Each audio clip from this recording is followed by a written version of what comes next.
સાબરકાંઠા જિલ્લા પોશીના તાલુકાના બારા ગામના લઈને વાત કરીએ તો અમે માડફળીની અંદર આવી પહોંચ્યા છીએ અને ન્યૂઝ કવરેજ કરવા માટે જે ગઈકાલે જે ચૂંટણીનો બહિષ્કારને લઈને જે ગામ લોકો જે ભેગા થયા છે તેની સાથે વાતચીત કરીશું. અમારી સાથે યુવાન જોડાયા છે અને આ ચૂંટણીનો બહિષ્કાર કરવાના છે આવનારી ચૂંટણીઓને લઈને.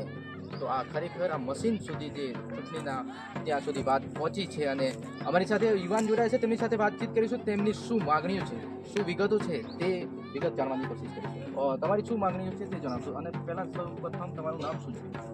પરમાર બકાભાઈ બચુભાઈ, જી, ગામ બારા અને બારામાં આવેલું માડફળી. પહેલાં તો તમારા દરેક મીડિયા મિત્રોનો અમે આભાર માનીએ છીએ. તમારી શું માગણીઓ છે તે જણાવશો. અમે ઘણી એવી માગણીઓ છે કે આજ દિન સુધી આ રોડ અમને નથી બનાવી આપતા. અમે રજૂઆતો ઘણી જગ્યાએ અમે કરી છે, કે કલેક્ટર સુધી અમે રજૂઆતો કરી છે, મુખ્યમંત્રી સુધી અમે રજૂઆતો કરી છે, પણ કોઈ સરખી રીતનો અમને જવાબ આપતા નથી. એટલે અમે આજે રોડ નહીં તો વોટ નહીં, આંગણવાડી નહીં તો વોટ નહીં, વીજળી નહીં તો વોટ નહીં, મૂળભૂત સુવિધા નહીં તો વોટ નહીં. આજ દિન સુધી અમને કોઈ પ્રકારની મૂળભૂત સુવિધા આપવામાં આવી જ નહીં. જો કદાચ એમને વીજળી આપવી હોય તો અત્યારે રોડની ખૂબ જ પરિસ્થિતિ. તમારી જનસંખ્યા કેટલી હશે? એમ વોટર આઈડી કાર્ડ કેટલા હશે તમારે?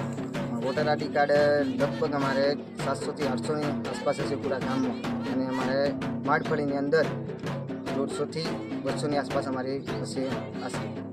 જી, તો તમારો જે રસ્તો જે માંગણી છે એ કેટલા કિલોમીટર થતો હશે અંદાજે? અંદાજે અમારા 7 થી 8 કિલોમીટરનો રસ્તો છે.